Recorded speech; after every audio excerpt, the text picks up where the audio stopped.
എൻ്റെ അടുത്തൊരു വിദ്യാർത്ഥി ചോദിച്ചു, സാറേ സാർ ഈ ജാതി മതമൊക്കെ നോക്കണം. ഞാൻ പറഞ്ഞു, ആ മക്കളെ നോക്കും. ഇത് കേട്ടപ്പോൾ ആ കുഞ്ഞിന്റെ മുഖം വല്ലാതെ വിട്ടാണ്.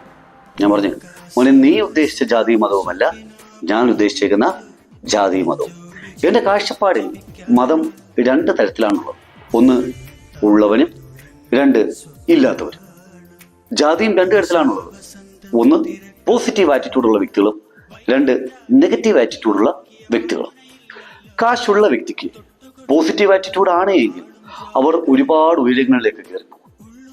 കാശുള്ള വ്യക്തിക്ക് നെഗറ്റീവ് ആറ്റിറ്റ്യൂഡ് ആണ് എങ്കിൽ അവരുടെ ഒന്നോ രണ്ടോ തലമുറ കഴിയുമ്പോഴത്തേക്ക് അവരുടെ പണം എല്ലാം എന്ത് ചെയ്യും, തീരുകയും ചെയ്യും. ഇതിലേറ്റവും രസകരമായിട്ടുള്ളതും ഏറ്റവും കൂടുതൽ ആൾക്കാർ നോട്ട് ചെയ്യേണ്ടതായിട്ടുള്ള കാര്യം ഇതാണ്: പണമില്ലാത്ത വ്യക്തിയും പോസിറ്റീവ് ആറ്റിറ്റ്യൂഡ്. നിങ്ങൾ ഈ ഹിസ്റ്ററി ബുക്കൊക്കെ വായിക്കുമ്പോൾ ശ്രദ്ധിച്ചിട്ടുണ്ടോ? പാവപ്പെട്ട വ്യക്തികളാണ് എന്നും പുതിയ പാതകൾ വെട്ടി മുമ്പോട്ട് പോയിട്ടുള്ളത്. അതായത് പാവപ്പെട്ട വ്യക്തിക്ക് പോസിറ്റീവ് ആറ്റിറ്റ്യൂഡ് ആണ് എങ്കിൽ അവന് കയറി ചെല്ലാൻ പറ്റാത്ത സ്ഥലങ്ങളില്ല. ഏറ്റവും മോശം എവിടെയാണെന്നറിയോ? പാവപ്പെട്ട വ്യക്തിയും നെഗറ്റീവ് ആറ്റിറ്റ്യൂഡ്. ഒന്നും പറയാനേ കൊണ്ടില്ല.